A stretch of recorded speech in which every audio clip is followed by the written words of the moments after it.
Hi hello ನಮಸ್ಕಾರ, welcome back to my YouTube channel. ನೀವು ನೋಡ್ತಾ ಇದ್ದೀರಾ ಬಿಂದು ನಡುವಿರ್ ಯೂಟ್ಯೂಬ್ ಚಾನಲ್. ಇವತ್ತು ಹೊಸ ವಿಷಯ, ಹೊಸ ಇನ್ಫಾರ್ಮೇಷನ್ ಜೊತೆಗೆ ನಾನು ನಿಮ್ಮ ಜೊತೆ ಬಂದಿದ್ದೀನಿ. ಈ ವಿಡಿಯೋದಲ್ಲಿ ಏನಪ್ಪ ಅಂತಂದರೆ ಅನಾಮಲಿ ಸ್ಕ್ಯಾನ್ ಅಥವಾ ಲಾಸ್ಟ್ ಸ್ಕ್ಯಾನಲ್ಲಿ ಇನ್ ಡೀಟೇಲ್ಸ್ ಆಗಿ ಡೆಪ್ತಾಗಿ ಏನೇನು ಇನ್ಫಾರ್ಮೇಷನ್ ಕೊಟ್ಟಿರ್ತಾರೆ, ಯಾರ್ಯಾರಿಗೆ ಅದು ಡೀಟೇಲ್ಸ್ನ ನೋಡೋದಕ್ಕೆ ಬರೋದಿಲ್ಲ, ಸೊ ಅಂಥವ್ರಿಗೆ ಹೆಲ್ಪ್ ಆಗಲಿ ಅಂತ ಈ ವಿಡಿಯೋನ ಮಾಡಿದ್ದೀನಿ. ಇದರಲ್ಲಿ ಟಾಪ್ ಟು ಬಾಟಮ್ನು ಬಾಡಿನ ಮೆಜರ್ ಮಾಡಿ ಏನಾದರೂ ಪ್ರಾಬ್ಲಮ್ಸ್ ಇದ್ದರೆ ಅಥವಾ ಫೇಟಲ್ ಗ್ರೋತ್ ಚೆನ್ನಾಗಿ ಆಗಿದೆಯಾ ಇಲ್ವಾ, ಯಾವ ಥರ ಆಗಿದೆ, ಯಾವ್ಯಾವ ಥರ ಮೆಜರ್ಮೆಂಟ್ನ ತೊಗೊತಾರೆ ಬೇಬಿದು, ಅಥವಾ ಯಾವ ಥರ ನಮಗೆ ರಿಪೋರ್ಟಲ್ಲಿ ಅದನ್ನು ನಮಗೆ ಹೇಳ್ತಾರೆ ಅಂತೇಳಿ ನನಗೆ ಕಂಪ್ಲೀಟ್ ಡೀಟೇಲ್ಸ್ನ ಕೊಡ್ತಾ ಹೋಗಿದ್ದೀನಿ. ಸೊ ಇದ್ರ ಮುಖಾಂತರ ನಿಮಗೆ ಯೂಸ್ ಆಗುತ್ತೆ ಅಂತ ತಿಳ್ಕೊತೀನಿ. ಇವಾಗ ಕೆಲವರಿಗೆ ಹೇಳ್ತಾರೆ ಅನಾಮಲಿ ಸ್ಕ್ಯಾನ್ನ ನೆಕ್ಸ್ಟ್ ಸ್ಕ್ಯಾನಿಂಗಲ್ಲಿ ನೀವು ಮಾಡಿಸ್ಕೊಂಬರ್ಬೇಕು ಅಂತ ಟೆನ್ಷನ್ ಆಗುತ್ತೆ. ಏನಿದು ಅನಾಮಲಿ ಸ್ಕ್ಯಾನು, ಅಥವಾ ಏನಿದು ಕಂಪ್ಲೀಟ್ ಡೀಟೇಲ್ಸ್ ಸ್ಕ್ಯಾನ್ ಇದು, ಅಥವಾ ಆಬ್ಸ್ಟೆಟ್ರಿಕ್ ಸ್ಕ್ಯಾನ್ ಅಂದರೆ ಏನಿದು ಅಂತ ಈ ಥರ ಕನ್ಫ್ಯೂಷನ್ಸ್ ಇರುತ್ತೆ. ಸೊ ಇದಕ್ಕೆಲ್ಲ ನಾನು ಇವತ್ತು ಕ್ಲಿಯರ್ ಕನ್ಕ್ಲೂಷನ್ನ ಕೊಡ್ತಾ ಇದ್ದೀನಿ ಈ ವಿಡಿಯೋ ಮುಖಾಂತರ. ಸೊ ಯಾರೆಲ್ಲ ಇನ್ನೂ ಹೊಸದಾಗಿ ನಾನು ವಿಡಿಯೋನ ವಾಚ್ ಮಾಡ್ತಾ ಇದ್ದೀರಾ, ಪ್ಲೀಸ್ ದಯವಿಟ್ಟು ಶೇರ್ ಮಾಡಿ, ಲೈಕ್ ಮಾಡಿ, ಸಬ್ಸ್ಕ್ರೈಬ್ ಮಾಡೋದನ್ನು ಮಾತ್ರ ಮರಿಬೇಡಿ. ಅಂದರೆ ಜನ ನೀವು ವೀಡಿಯೋಸ್ನ ನೋಡ್ತಾ ಇದ್ದೀರಾ ಬಟ್ ಸಬ್ಸ್ಕ್ರೈಬ್ ಮಾಡ್ತಾ ಇಲ್ಲ. ಸೊ ಪ್ಲೀಸ್ ಒಂದು ಸಬ್ಸ್ಕ್ರೈಬ್ ಮಾಡಿಬಿಟ್ಟು ನೆಕ್ಸ್ಟ್ ವೀಡಿಯೋನ ವಾಚ್ ಮಾಡಿ. ನಿಮಗೆ ಯೂಸ್ಫುಲ್ ಆಗೋಂಥ ಇನ್ಫಾರ್ಮೇಷನ್ ಈ ವಿಡಿಯೋದಲ್ಲಿ ಸಿಗ್ತಾ ಹೋಗುತ್ತೆ. ಓಕೆ, ಇದರಲ್ಲಿ ಮೇನ್ ಥಿಂಗ್ ನಾವು ಏನಪ್ಪ ನೋಡ್ತೀವಿ ಅಂತಂದರೆ ಯಾವ ರೀತಿಯಾಗಿ ಸ್ಕ್ಯಾನಿಂಗಲ್ಲಿ ಅವರು ಮೆಜರ್ಮೆಂಟ್ಸ್ನ ಮಾಡ್ತಾರೆ. ಬೇಬಿದು ಆ್ಯಕ್ಟಿವ್ ಇರೋದು, ಮತ್ತು ಕಾರ್ಡಿಯಕ್ ಆಗಿರ್ಬೋದು, ಅಥವಾ ಹೆಡ್ ಸರ್ಕಂಫರೆನ್ಸ್ ಆಗಿರ್ಬೋದು, ಅಥವಾ ಥೈ ಮೆಜರ್ಮೆಂಟ್ ಆಗಿರ್ಬೋದು, ಬೇಬಿದು ಕರೆಕ್ಟಾಗಿ ಆಗಿದೆಯಾ, ಅಥವಾ ಹೊಟ್ಟೆ ಆಗಿರ್ಬೋದು, ಹೊಟ್ಟೆ ಭಾಗ ಕರೆಕ್ಟಾಗಿ ಗ್ರೋತ್ ಆಗಿದೆಯಾ, ಅಥವಾ ಎಲ್ಲ ರೀತಿಯಾಗಿ ಬೇಬಿ ಗ್ರೋತ್ ಹೇಗಿದೆ ಅಂತೇಳಿ ಚೆಕ್ ಮಾಡೋದಕ್ಕೋಸ್ಕರ ಈ ಸ್ಕ್ಯಾನ್ನ ಡಾಕ್ಟರ್ ರೆಫರ್ ಮಾಡ್ತಾರೆ. ಸೊ ಇದರಿಂದ ನೀವು ಕನ್ಕ್ಲೂಷನ್ ಬರೋಕ್ಕೆ ಮುಂಚೆ ನೀವು ನಿಮ್ಮ ಡಾಕ್ಟರ್ನ ನೀವು ಕನ್ಸಲ್ಟ್ ಮಾಡೋದು ತುಂಬ ಬೆಟರ್ ಅಂತ ಹೇಳ್ತೀನಿ. ಇದು ನನ್ನ ಪರ್ಸ್ನಲ್ ಎಕ್ಸ್ಪೀರಿಯೆನ್ಸ್ ಆಗಿರುತ್ತೆ. ಸೊ ನನಗೆ ಏನು ಮಾಹಿತಿ ಗೊತ್ತಿದೆ ಅದನ್ನು ಮಾತ್ರ ನಿಮ್ಮ ಹತ್ರ ಶೇರ್ ಮಾಡ್ತಾ ಹೋಗ್ತೀನಿ. ಸೊ ಇದರಿಂದ ಯೂಸ್ಫುಲ್ ಆಗುತ್ತೆ, ಯಾರಿಗೆಲ್ಲ ರಿಪೋರ್ಟ್ಸ್ನ ಓದೋದಕ್ಕೆ ಬರಲ್ಲ ಅವ್ರಿಗೆ ಯೂಸ್ಫುಲ್ ಆಗುತ್ತೆ ಅಂತ ತಿಳ್ಕೊತಾ ಇದ್ದೀನಿ. ಓಕೆ, ಬನ್ನಿ ಲೆಟ್ಸ್ ಬಿಗಿನ್ ದ ವಿಡಿಯೋ. ಇದು ಲಾಸ್ಟ್ ಸ್ಕ್ಯಾನಿಂಗ್ ರಿಪೋರ್ಟ್ ಆಗಿರುತ್ತೆ. ಆ್ಯಂಡ್ ಇದರಲ್ಲಿ ನಾವು ಕಂಪ್ಲೀಟ್ ಡೀಟೇಲ್ಸ್ನ ಅವರು ಸ್ಕ್ಯಾನಿಂಗಲ್ಲಿ ನಮಗೆ ಮೆನ್ಷನ್ ಮಾಡಿ ಹೇಳ್ತಾರೆ. ಸೊ ಇದು ಬಂದು ಫಸ್ಟ್ಗೆ ಇವರು ಮೇನ್ ಥಿಂಗ್ ಇದರಲ್ಲಿ ಮೆನ್ಷನ್ ಮಾಡೋದು ಏನಪ್ಪ ಅಂತಂದರೆ, ಫಸ್ಟ್ ಪೇಷಂಟ್ ನೇಮ್ನ ಮೆನ್ಷನ್ ಮಾಡಿದ್ದಾರೆ, ಮಿಸಸ್ ಬಿಂದು, ಆ್ಯಂಡ್ ಏಜ್ ಬಂದು 22 ಇಯರ್ಸ್. ಅದ್ರ ಡೇಟ್ ಆಫ್ ಸ್ಕ್ಯಾನಿಂಗ್ ರಿಪೋರ್ಟಿಗೆ ನಾವು ಹೋದಾಗ ಯಾವ ಡೇಟಲ್ಲಿ ನಾವು ಸ್ಕ್ಯಾನ್ ಮಾಡಿಸಿರ್ತೀವಿ ಆ ಡೇಟನ್ನು ಕೂಡ ಮೆನ್ಷನ್ ಮಾಡಿರ್ತಾರೆ. And thank you for the reference doctor Jyoti S Mahesh ಅಂತ, ಅಂದರೆ ಡಾಕ್ಟರ್ ನೇಮ್ ಕೂಡ ಮೆನ್ಷನ್ ಮಾಡಿದ್ದಾರೆ. ನಾವು ಹಾಸ್ಪಿಟಲಿಂದನ ಬೇರೆ ಕಡೆ ಲ್ಯಾಬ್ಗೆ ಹೋಗಿ ನಾವು ಸ್ಕ್ಯಾನ್ ಮಾಡಿಸಿದ್ದು, ಸೊ ಹಾಗಾಗಿ ಈ ರೀತಿ ಹಾಕಿದ್ದಾರೆ. Okay, let's begin the video. ಇದರಲ್ಲಿ ಏನಪ್ಪ ಮೇನ್ ಥಿಂಗ್ ಕೊಡ್ತಾರೆ ಅಂತಂದರೆ LMP ಅಂದರೆ ಲಾಸ್ಟ್ ಮೆನ್ಸ್ಟ್ರೇಷನಲ್ ಪೀರಿಯಡ್, ಇದು 25th December 2018 ಅಂತ ಇದೆ. ಇದರ ಪ್ರಕಾರ ಕ್ಲಿನಿಕಲ್ ಜೆಸ್ಟೇಷನಲ್ ಏಜ್ ಅಂದರೆ ನನ್ನ LMPಯ ಪ್ರಕಾರ 33 weeks 6 days ಆಗಿದೆ ನನ್ನ ಬೇಬಿಗೆ, ಹೊಟ್ಟೆಯಲ್ಲಿರೋ ಬೇಬಿಗೆ ಅದು ಏಜ್ ಬಂದು 33 weeks 6 days ಆಗಿದೆ ಅಂತ ಇದರಲ್ಲಿ ಕೊಟ್ಟಿದ್ದಾರೆ. ಇದರ ಪ್ರಕಾರ ಕ್ಲಿನಿಕಲ್ EDD ಅಂದರೆ ಎಕ್ಸ್ಪೆಕ್ಟೆಡ್ ಡೆಲಿವರಿ ಡೇಟ್ ಬಂದು 1st October 2019 ಅಂತ ಹೇಳಿ ಕೊಟ್ಟಿದ್ದಾರೆ LMPಯ ಪ್ರಕಾರ. ನೆಕ್ಸ್ಟ್ ಇದು ಬರೋದಾದರೆ ಅಲ್ಟ್ರಾಸೌಂಡ್ ಜೆಸ್ಟೇಷನಲ್ ಏಜ್ ಅಂತ ಅಂದರೆ ಸ್ಕ್ಯಾನಿಂಗ್ ರಿಪೋರ್ಟ್ನ ಪ್ರಕಾರ ಈ ಬೇಬಿಯ ಏಜ್ ಬಂದು 34 weeks ಆ್ಯಂಡ್ 6 days ಆಗಿದೆ. ಇದರ ಪ್ರಕಾರ ಅಲ್ಟ್ರಾಸೌಂಡ್ನ ಎಕ್ಸ್ಪೆಕ್ಟೆಡ್ ಡೆಲಿವರಿ ಡೇಟ್ ಏನಪ್ಪ ಅಂತ ಹೇಳಿದ್ರೆ ಟು ಫಾಲೋ ಫಸ್ಟ್ ಸ್ಕ್ಯಾನಿಂಗಲ್ಲಿ ಏನು ಎಕ್ಸ್ಪೆಕ್ಟೆಡ್ ಡೆಲಿವರಿ ಡೇಟ್ನ ಮೆನ್ಷನ್ ಮಾಡಿರ್ತಾರೆ, EDDನ ಮೆನ್ಷನ್ ಮಾಡಿರ್ತಾರೆ. ಸೊ ಅದೇ ಕೂಡ ಇದರಲ್ಲಿ ಡೇಟ್ ಏನು ಚೇಂಜ್ ಆಗಲ್ಲ ಅಂತೇಳಿ ಮೆನ್ಷನ್ ಮಾಡಿದ್ದಾರೆ. ನೆಕ್ಸ್ಟ್ ಇದರಲ್ಲಿ ಮೇನ್ ನೋಡೋದಾದರೆ ಇದರಲ್ಲಿ ಸೆಫಾಲಿಕ್ ಪ್ರೆಸೆಂಟೇಷನ್ ಇದೆ, ಸಿಂಗಲ್ ಲೈವ್ ಫೇಟಸ್ ಅಂತ ಹೇಳಿ ಕೊಟ್ಟಿದ್ದಾರೆ. ಅಂದರೆ ನನ್ನ ಬೇಬಿ ಇರೋದು ಸಿಂಗಲ್ ಲೈವ್ ಬೇಬಿ ಅಂತಂದರೆ ಟ್ವಿನ್ಸ್ ಆಗಲಿ ಇಲ್ಲ, ಇರೋದು ಸಿಂಗಲ್ ಬೇಬಿ ಅಂತ ಹೇಳಿ ಕೊಟ್ಟಿದ್ದಾರೆ. ಇದು main thing. Next active foetal movements are seen ಅಂತಂದರೆ ಬೇಬಿಯ ಸ್ಕ್ಯಾನ್ ಮಾಡೋ ಟೈಮಲ್ಲಿ ಫೇಟಲ್ ಮೂಮೆಂಟ್ಸು ತುಂಬ ಚೆನ್ನಾಗಿದೆ ಅಂತೇಳಿ ಹಾಕಿದ್ದಾರೆ. ಅಂದರೆ ಬೇಬಿ ತುಂಬ ಆ್ಯಕ್ಟಿವ್ ಆಗಿದೆ, ಕಿಕ್ ಮಾಡೋದಾಗಿರ್ಬೋದು ಅಥವಾ ಮೂಮೆಂಟ್ಸ್ ಆಗಿರ್ಬೋದು ತುಂಬ ಆ್ಯಕ್ಟಿವ್ ಆಗಿದೆ ಅಂತೇಳಿ ಮೆನ್ಷನ್ ಮಾಡಿದ್ದಾರೆ. Foetal cardiac activity seen with heart rate of 164 beats per minute ಅಂತಂದರೆ ಫೇಟಲ್ ಕಾರ್ಡಿಯಾಕ್ ಆಕ್ಟಿವಿಟಿ ಕೂಡ ಸ್ಕ್ಯಾನ್ ಮಾಡೋ ಟೈಮಲ್ಲಿ ಎಷ್ಟು ಆ್ಯಕ್ಟಿವ್ ಆಗಿತ್ತೋ ಅದೇ ರೀತಿಯಾಗಿ ಬೇಬಿಯ ಹಾರ್ಟ್ ರೇಟ್ ಕೂಡ 164 beats per minute ಇದೆ ಅಂತೇಳಿ ಮೆನ್ಷನ್ ಮಾಡಿದ್ದಾರೆ. ಸೊ ಕ್ಲಿಯರಾಗಿ ಹೇಳಿದ್ದಾರೆ, ಇದು ನನ್ನದು ಆ್ಯಕ್ಟಿವ್ ಬೇಬಿ ಅಂತೇಳಿ ನಾವು ಫೀಲ್ ಮಾಡ್ಕೋಬೋದು. ತುಂಬ ಇದು ಖುಷಿಯ ವಿಷಯ ಆಗಿರುತ್ತೆ. Next fetal biometry as follows ಅಂತಂದರೆ ಫೇಟಲ್ ಬಯೋಮೆಟ್ರಿ ಡೀಟೇಲ್ಸ್ನ full BD HC AC FL ಇವೆಲ್ಲ ಡೀಟೇಲ್ಸ್ನ ಇಲ್ಲಿ ಮೆನ್ಷನ್ ಮಾಡ್ತಾ ಹೋಗಿದ್ದಾರೆ. ಅದು ಬೇಬಿಗೆ ಎಷ್ಟು ಇರಬೇಕು, ಇಷ್ಟು ಪರ್ಸೆಂಟೈಲ್ ಇರಬೇಕು ಅಂತ ಹೇಳಿ ಹಾಕಿರ್ತಾರೆ. ಸೊ ಅದರಲ್ಲಿ ಅಷ್ಟು ಇದೆಯಾ ಇಲ್ವಾ, ಅಥವಾ ಜಾಸ್ತಿ ಇದೆಯಾ ಅಥವಾ ಕಡಿಮೆ ಇದೆಯಾ, ನಾರ್ಮಲ್ ರೇಂಜ್ ಇದೆಯಾ ಅಥವಾ ಏನಾದರೂ ಪ್ರಾಬ್ಲಮ್ ಇದೆಯಾ, ಆ ಥರ ಪ್ರತಿಯೊಂದನ್ನು ಅವರು ಸೆಂಟಿಮೀಟ್ರ್ ಲೆಕ್ಕದಲ್ಲಿ ಅವರು ಅಳತೆ ಮಾಡಿಬಿಟ್ಟು ಕರೆಕ್ಟಾಗಿ ಮೆನ್ಷನ್ ಮಾಡ್ತಾರೆ.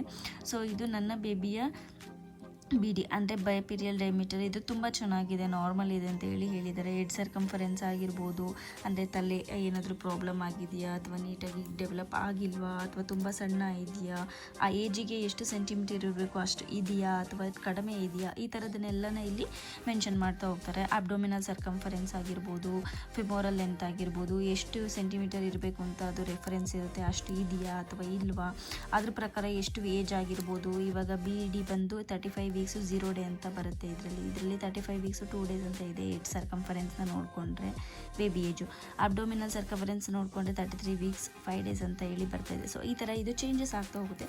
ಸೊ ಇನ್ ಕೇಸ್ ಇದರಲ್ಲಿ ಏನಾರ ಪ್ರಾಬ್ಲಮ್ ಇದೆ ಅಂತ ಹೇಳೋದಾದರೆ ಅದನ್ನು ಕ್ಲಿಯರಾಗಿ ಮೆನ್ಷನ್ ಮಾಡಿರ್ತಾರೆ ಡಾರ್ಕ್ ಲೈನಲ್ಲಿ. ಎಕ್ಸಾಂಪಲ್ ಈ ಥರ ಇಲ್ಲಿ ಡಾರ್ಕ್ ಲೈನಲ್ಲಿ ಮೆನ್ಷನ್ ಮಾಡಿದಾರಲ್ವಾ, ಸೊ ಈ ರೀತಿಯಾಗಿ ಅಲ್ಲಿ ಮೆನ್ಷನ್ ಮಾಡಿರ್ತಾರೆ. ಓಕೆ, ಸೊ ಇವಾಗ ನಾರ್ಮಲ್ ಇರೋದ್ರಿಂದ ಯಾವುದೇ ಮೆನ್ಷನ್ಸ್ ಇಲ್ಲ ಅಂತಂದರೆ ಬೇಬಿ ಆ್ಯಕ್ಟಿವ್ ಆಗಿದೆ ಆ್ಯಂಡ್ ಹೆಲ್ದಿಯಾಗಿದೆ ಅಂತೇಳಿ ಇದರಲ್ಲಿ ಹೇಳ್ಬೋದು. ಸರ್ವಿಕ್ಸ್ ಲೆಂತ್ ಬಂದು 3.2 ಸೆಂಟಿಮೀಟರ್ಸ್ ಇದೆ. ಇದರಲ್ಲಿ ಬೇಬಿಯ ಸರ್ವಿಕ್ಸ್ ಲೆಂತ್ ಕೂಡ ಮೆಷರ್ ಮಾಡಿರ್ತಾರೆ. ಸೊ ಕಂಪ್ಲೀಟಾಗಿ top to bottom baby movements ಹೇಗಿದೆ, ಬೇಬಿ ಆ್ಯಕ್ಟಿವಿಟೀಸ್ ಹೇಗಿದೆ, ಬೇಬಿ ಗ್ರೋತ್ ಹೇಗಿದೆ, ಎಲ್ಲದನ್ನು ಕೂಡ ಮೆನ್ಷನ್ ಮಾಡಿ ಇದನ್ನು ಅವರು ನೋಡಿರ್ತಾರೆ. ಎಸ್ಟಿಮೇಟೆಡ್ ಫೇಟಲ್ ಬಾಡಿ ವೆಯ್ಟು, ಇದ್ರ ಪ್ರಕಾರ ಈ ಸ್ಕ್ಯಾನಿಂಗ್ನ ಪ್ರಕಾರ ಬೇಬಿಗೆ ವೆಯ್ಟ್ ಎಷ್ಟಿದೆ ಹೊಟ್ಟೆ ಒಳಗಡೆ, ಅದು ಬಂದು ಇವಾಗ 2.5 kg ನಿಯರ್ ಅಂತೇಳಿ ಮೆನ್ಷನ್ ಮಾಡಿದ್ದಾರೆ. ಸೊ ಇದು ಕೂಡ ನಾರ್ಮಲ್ ಅಂತಲೇ ಹೇಳ್ಬೋದು, ಆ್ಯಕ್ಚುಲಿ ಇದು ಗುಡ್ ಅಂತಲೇ ಹೇಳ್ಬೋದು. ಹೆಲ್ದಿ ಬೇಬಿ ವೆಯ್ಟ್ ಇದೆ ಅಂತ ಹೇಳ್ಬೋದು. ನೆಕ್ಸ್ಟ್ ಪ್ಲೆಸೆಂಟಾ ಪೊಸಿಷನ್ ಬಂದು ಆ್ಯಂಟೀರಿಯರ್ ಇದೆ, ಕೆಲವರಿಗೆ ಪೋಸ್ಟೀರಿಯರ್ ಇರುತ್ತೆ ಪ್ಲೆಸೆಂಟಾ ಪೊಸಿಷನ್ನು. ಸೊ ಅಂಥವ್ರು ಏನಪ್ಪ ಅಂದ್ಕೊತಾರೆ ಅಂತಂದರೆ ಆ್ಯಂಟೀರಿಯರ್ ಇದ್ದರೆ ಬಾಯ್ ಬೇಬಿ ಆಗುತ್ತೆ ಪ್ಲೆಸೆಂಟಾ ಪೊಸಿಷನ್ನು, ಪೋಸ್ಟೀರಿಯರ್ ಇದ್ದರೆ ಗರ್ಲ್ ಬೇಬಿ ಆಗುತ್ತೆ ಅಂತ ಅಂದ್ಕೊತಾರೆ. ಬಟ್ ಅದು ರಾಂಗ್. ನನ್ನ 2 ಬೇಬಿಯ ಪ್ಲೆಸೆಂಟಾ ಪೊಸಿಷನ್, ಒಂದು ಗರ್ಲ್ ಬೇಬಿ ಒಂದು ಬಾಯ್ ಬೇಬಿ, 2 ಪೊಸಿಷನ್ ಕೂಡ ಆ್ಯಂಟೀರಿಯರೇ ಇದೆ. ಸೊ ಹಾಗಾಗಿ ನಾವು ಇದರಿಂದ ಡಿಕ್ಲೇರ್ ಮಾಡೋದಕ್ಕೆ ಆಗೋದಿಲ್ಲ. ಲಾಸ್ಟ್ ವಿಡಿಯೋದಲ್ಲೂ ಕೂಡ ನಾನು ಇದನ್ನೇ ಹೇಳಿದ್ದೆ. ಸೊ ಆದರೂ ಕೂಡ ಕಮೆಂಟ್ಸಲ್ಲಿ ಕೇಳ್ತಾ ಇದ್ದೀರಾ ಪ್ಲೆಸೆಂಟಾ ಪೊಸಿಷನ್ ಆ್ಯಂಟೀರಿಯರ್ ಇದೆ, ನನಗೆ ಬಾಯ್ ಆಗುತ್ತಾ ಅಥವಾ ಗರ್ಲ್ ಆಗುತ್ತಾ ಅಂತ. ಸೊ ಕ್ಲಿಯರಾಗಿ ಹೇಳ್ಬೋದು, ಇದು 100% ಇದರಲ್ಲಿ ಹೇಳೋದಕ್ಕೆ ಆಗೋದಿಲ್ಲ. ಕೆಲವೊಂದು ಕೋಇನ್ಸಿಡೆನ್ಸ್ ಆಗಿ ಆಗಿರ್ಬೋದು. ಹಾಗಾಗಿ ಪ್ಲೆಸೆಂಟಾ ಪೊಸಿಷನಿಂದ ನಾವು ಯಾವುದೇ ರೀತಿಯಾಗಿ ನಾವು ಡಿಕ್ಲೇರ್ ಮಾಡೋದಕ್ಕೆ ಆಗೋದಿಲ್ಲ. So next amniotic fluid is adequate ಅಂತ ಇದೆ, AFI ಅಂತ ಕೊಟ್ಟಿರ್ತಾರೆ. ಸೊ ಇದು ಏನಪ್ಪ ಆಗುತ್ತೆ ನಮಗೆ ಕನ್ಫ್ಯೂಷನ್ ಅಂತ ಅಂದರೆ, ಒಂದು ಸ್ಕ್ಯಾನಿಂಗ್ ರಿಪೋರ್ಟಿಂದ ಇನ್ನೊಂದು ಸ್ಕ್ಯಾನಿಂಗ್ ರಿಪೋರ್ಟು ಲ್ಯಾಬ್ ಚೇಂಜ್ ಆದಷ್ಟು ಅದು ಟೈಪಿಂಗ್ ಆಗಿರ್ಬೋದು, ಅವರ ಫಾರ್ಮ್ಯಾಟ್ ಆಗಿರ್ಬೋದು ಚೇಂಜ್ ಇರುತ್ತೆ. ಈಗ ಕೆಲವೊಂದು ಸ್ಕ್ಯಾನಿಂಗ್ ರಿಪೋರ್ಟ್ಗಳಲ್ಲಿ ಅವರು ಏನು ಕೊಟ್ಟಿರ್ತಾರೆ, ಈಗ ಕೆಲವು ನೀವೇ ಚೆಕ್ ಮಾಡ್ಕೊಳ್ಳಿ, BD ಅಂತ ಕೊಟ್ಟಿರ್ತಾರೆ, HC ಅಂತ ಕೊಟ್ಟಿರ್ತಾರೆ, AC ಅಂತ ಕೊಟ್ಟಿರ್ತಾರೆ, FL ಅಂತ ಕೊಟ್ಟಿರ್ತಾರೆ. ಸೊ ಏನಿದು ಈ ಥರ ಎಲ್ಲ ಕೊಟ್ಟಿದ್ದಾರೆ ನಮಗೆ ಅರ್ಥ ಆಗೋದಿಲ್ಲ. ಸೊ ನಾವು ತಲೆ ಕೆಡಿಸ್ಕೊಳ್ಳೋದಕ್ಕೆ ಆಗಲ್ಲ ಅಂತೇಳಿ ನಾವು ಸುಮ್ಮನೆ ಆಗಿಬಿಡ್ತೀವಿ. ಸೊ ನಮ್ಮ ರೆಫರೆನ್ಸಿಗೋಸ್ಕರ ನಮಗೂ ಎಲ್ಲ ಗೊತ್ತಿದ್ರೆ ತುಂಬ ಹೆಲ್ಪ್ ಆಗುತ್ತೆ ಅಲ್ವಾ. ಸೊ ತಿಳ್ಕೊಂಡಿದ್ರೆ ನಮಗೂ ಒಳ್ಳೆಯದು. ನಮ್ಮ ಬೇಬಿ ಮೂಮೆಂಟ್ಸ್ ಆಗಿರ್ಬೋದು, ಬೇಬಿ ಗ್ರೋತ್ ಆಗಿರ್ಬೋದು, ಎವ್ರಿ ಡೇ ನಾವು ಕನಸು ಕಾಣ್ತಾ ಇರ್ತೀವಿ ನಮ್ಮ ಹೊಟ್ಟೆಯಲ್ಲಿ ಮಗು ಚೆನ್ನಾಗಿ ಬೆಳವಣಿಗೆ ಆಗ್ತಿದೆಯಾ, ಏನಾದ್ರು ಪ್ರಾಬ್ಲಮ್ ಆಗ್ತಿದೆಯಾ ಅಂತ. ಸೊ ಈ ರೀತಿಯಾಗಿ ಇವನ್ನೆಲ್ಲ ನಾವು ತಿಳ್ಕೊಂಡಿದ್ರೆ ಸ್ವಲ್ಪ ನಮಗೆ ಖುಷಿ ಆಗುತ್ತೆ, ಸಮಾಧಾನ ಆಗುತ್ತೆ. ಡಾಕ್ಟರ್ ಹೇಳೋದಕ್ಕಿಂತ ಇವನ್ ನಮಗೆ ತುಂಬಾ ಸಮಾಧಾನ ಆಗುತ್ತೆ. ಸೊ ಡಾಕ್ಟರ್ ಏನು ಹೇಳ್ತಾರೆ, ಈ ರಿಪೋರ್ಟ್ ನೋಡ್ಬಿಟ್ಟು ಏನೂ ಪ್ರಾಬ್ಲಮ್ ಇಲ್ಲ, ಬೇಬಿ ಚೆನ್ನಾಗಿದೆ, ಹಾರ್ಟ್ ಬೀಟ್ ಚೆನ್ನಾಗಿದೆ, ಬೇಬಿ ಗ್ರೋತ್ ಚೆನ್ನಾಗಿದೆ, ವೆಯ್ಟ್ ಚೆನ್ನಾಗಿದೆ, ಸೊ ಎಕ್ಸ್ಪೆಕ್ಟೆಡ್ ಡೆಲಿವರಿ ಡೇಟ್ ಇದಿದೆ, ನಿಮಗೆ ಏನಾರು ಪೇಯ್ನ್ ಬಂದರೆ ಬನ್ನಿ ಅಂತ ಹೇಳ್ಬಿಟ್ಟು ಕಳಿಸ್ತಾರೆ. ಇಷ್ಟೇ ಯೂಶಲಿ ಅವ್ರು ಹೇಳೋದು. ಸೊ ಇಷ್ಟು ಡೀಪಾಗಿ ಇನ್ ಡೆಪ್ತ್ ಆಗಿ ಯಾವ ಡಾಕ್ಟ್ರು ಕೂಡ ಮೆನ್ಷನ್ ಮಾಡಿ ಹೇಳೋದಿಲ್ಲ. ಸೊ ಹಾಗಾಗಿ ನಾವೇ ಇದನ್ನು ಓದ್ಕೊಂಡ್ರೆ ನಮಗೆ ತುಂಬ ಸಮಾಧಾನ ಆಗುತ್ತೆ ಅಲ್ವಾ. ಸೊ ಹಾಗಾಗಿ ಈ ವಿಡಿಯೋನ ಹಾಕ್ತಾ ಇದ್ದೀನಿ. ನೆಕ್ಸ್ಟ್ ಬಂದು ಫೇಟಲ್ ಬಯೋಫಿಸಿಕಲ್ ಪ್ರೊಫೈಲ್ ಬಂದು ಇದರಲ್ಲಿ 8ಗೆ ಸ್ಕೋರ್ಗೆ ಅಂತೇಳಿ ಅವರು ಮೆನ್ಷನ್ ಮಾಡ್ತಾರೆ. So fatal posture and tone, ಅಂದರೆ ಬೇಬಿದು ಪೋಸ್ಚರು ಮತ್ತು ಟೋನ್ ಕರೆಕ್ಟಾಗಿದೆಯಾ, ಗ್ರಾಸ್ ಬಾಡಿ ಮೂಮೆಂಟ್ಸ್ ಕರೆಕ್ಟಾಗಿದೆಯಾ, ಅಂದರೆ ಬಾಡಿ ಮೂಮೆಂಟ್ಸು 1 ನಿಮಿಷಕ್ಕೆ ಇಷ್ಟ ಆಗಬೇಕು ಅಂತ ಇರುತ್ತೆ. ಕಿಕ್ಸು ಹೊಟ್ಟೆಯಲ್ಲಿ ನಮಗೆ ಅದು ಫೀಲ್ ಆಗಬೇಕು, ನಮಗೆ ಹೇಳ್ತಾರೆ ಇಷ್ಟು ಕಿಕ್ಸ್ ಆಗ್ತಿದೆಯಾ ನೀವು ಚೆಕ್ ಮಾಡಿ ಹೇಳಿ ನಮಗೆ ಅಂತ. ಸೊ ಅದಾಗಿರ್ಬೋದು. ನೆಕ್ಸ್ಟ್ ಬ್ರೀದಿಂಗ್ ಮೂಮೆಂಟ್ಸ್ ಒಳಗಡೆ ಕರೆಕ್ಟಾಗಿ ಆಗ್ತಿದೆಯಾ, ಬೇಬಿ ಕರೆಕ್ಟಾಗಿ ಬ್ರೀದ್ ಮಾಡ್ತಾ ಇದೆಯಾ. ನೆಕ್ಸ್ಟ್ ಅಮ್ನಿಯೋಟಿಕ್ ಫ್ಲೂಯಿಡ್ ಕರೆಕ್ಟಾಗಿದೆಯಾ ಅಥವಾ ನೀರು ಕಡಿಮೆ ಆಗಿದೆಯಾ ಅಥವಾ ನೀರು ಜಾಸ್ತಿ ಆಗಿದೆಯಾ, ಈ ಥರ ಪ್ರತಿಯೊಂದನ್ನು ಡೀಟೇಲಾಗಿ ಡೆಪ್ತಾಗಿ ಅವರು ನೋಡ್ತಾರೆ. ಸೊ ಎಲ್ಲದು ಬಂದು ನಾರ್ಮಲ್ ಇದೆ, ಸ್ಕೋರ್ ಔಟ್ ಆಫ್ 8 ಇದೆ. ಸೊ ಹಾಗಾಗಿ ನೆಕ್ಸ್ಟು ಟೋಟಲ್ BPP ಸ್ಕೋರ್ ಬಂದು ಔಟ್ ಆಫ್ 8 ಔಟ್ ಆಫ್ 8 ಅಂತ ಇದೆ. ಸೊ ಇದು ತುಂಬ ಖುಷಿ ವಿಷಯ. ನೆಕ್ಸ್ಟ್ ಬಂದು ಏನು ಕೊಟ್ಟಿರ್ತಾರೆ ಅಂತಂದರೆ ಡಾಪ್ಲರ್ ಪ್ಯಾರಾಮೀಟರ್ಸ್ ಅಂತ ಹೇಳಿ ಕೊಟ್ಟಿದ್ದಾರೆ. ಇದರಲ್ಲಿ ಅಂಬಲಿಕಲ್ ಆರ್ಟರಿ ಅಂತಂದರೆ ಇದರಲ್ಲಿ ಇನ್ ಡೆಪ್ತ್ ಕೊಟ್ಟಿದ್ದಾರೆ. ಅಂದರೆ ಅಂಬಲಿಕಲ್ ಆರ್ಟರಿ ಅಂದರೆ ಅದರದ್ದು ಮಗುವಿನ ಹೊಕ್ಕಳ ಬಳ್ಳಿ ಕರೆಕ್ಟಾಗಿದೆಯಾ, ಕಡಿಮೆ ಇದೆಯಾ ಅಥವಾ ಥಿಕ್ಕಾಗಿದೆಯಾ, ಥಿನ್ನಾಗಿದೆಯಾ, ಈ ಥರ ಪ್ರತಿಯೊಂದನ್ನು ಅವರು ನೋಡಿ ಚೆಕ್ ಮಾಡಿ ಹಾಕಿದ್ದಾರೆ. ಫೇಟಲ್ MCA ಹೆಡ್ ಆಗಿರ್ಬೋದು, ಸ್ಕಲ್ ಆಗಿರ್ಬೋದು ಕರೆಕ್ಟಾಗಿ ಗ್ರೋತ್ ಆಗಿದೆಯಾ. ನೆಕ್ಸ್ಟು ಯುಟ್ರೈನ್ ಆರ್ಟರಿ ಕರೆಕ್ಟಾಗಿದೆಯಾ ಅಂತಂದರೆ ಮೂತ್ರನಾಳಗಳಾಗಿರ್ಬೋದು, ಗರ್ಭನಾಳಗಳಾಗಿರ್ಬೋದು ಅಥವಾ ಪ್ರತಿಯೊಂದು ಇನ್ ಡೆಪ್ತಾಗಿ ಇಲ್ಲಿ ಕರೆಕ್ಟಾಗಿದೆಯಾ ಅಂತೇಳಿ ಮೆನ್ಷನ್ ಮಾಡಿರ್ತಾರೆ. ಸೊ ಇದು ಕೂಡ ನಾವು ತಲೆ ಕೆಡಿಸ್ಕೊಳ್ಳೋ ಹಾಗಿಲ್ಲ. ಇನ್ ಡೆಪ್ತ್ ಏನಾದರೂ ಅವರು ಡಾರ್ಕಾಗಿ ಏನಾದರೂ ಮೆನ್ಷನ್ ಮಾಡಿದ್ರು ಅಂದರೆ ಕೂಡ ನಾವು ಟೆನ್ಷನ್ ಆಗೋ ಅಂಥದ್ದು ಸೀನ್ ಇರುತ್ತೆ. ಸೊ ಇಲ್ಲ ಅಂತಂದರೆ ನಾರ್ಮಲ್ ಇದೆ ಅಂತೇಳಿ ನಾವು ಖುಷಿಯಾಗಿರ್ಬೋದು. ಸೊ ಏನು ಯೋಚನೆ ಮಾಡುವಂಥ ಸೀನ್ ಬರೋದಿಲ್ಲ. Okay, next good diastolic flow noted in umbilical artery ಅಂತಂದರೆ ಬೇಬಿದು ಅಂಬಲಿಕಲ್ ಆರ್ಟರಿಯಲ್ಲಿ ನೀಟಾಗಿ ಫ್ಲೋ ಆಗ್ತಿದೆ ಅಂತ ಹೇಳಿ ಕೊಟ್ಟಿದ್ದಾರೆ. ಇವಾಗ ನಮಗೆ ಕ್ರೇವಿಂಗ್ಸ್ ಇರುತ್ತೆ, ಏನಾದರೂ ತಿಂತೀವಿ, ಸೊ ನಮಗೆ ಅದು ನಾವು ಹಿಂಗೆ ಕ್ರೇವಿಂಗ್ಸ್ ಮಾಡ್ಕೊಂಡು ತಿಂತೀವೋ ಅದೇ ಥರ ಬೇಬಿಗೆ ಫುಡ್ ಕೂಡ ಒಳಗಡೆ ಸಪ್ಲೈ ಆಗ್ತಾ ಇರುತ್ತೆ. ಸೊ ಅದು ಫ್ಲೋ ಕರೆಕ್ಟಾಗಿ ಇದೆಯಾ ಇಲ್ವಾ ಅಂತೇಳಿ ಚೆಕ್ ಮಾಡಿ ಅದರಲ್ಲಿ ಮೆನ್ಷನ್ ಮಾಡಿದ್ದಾರೆ.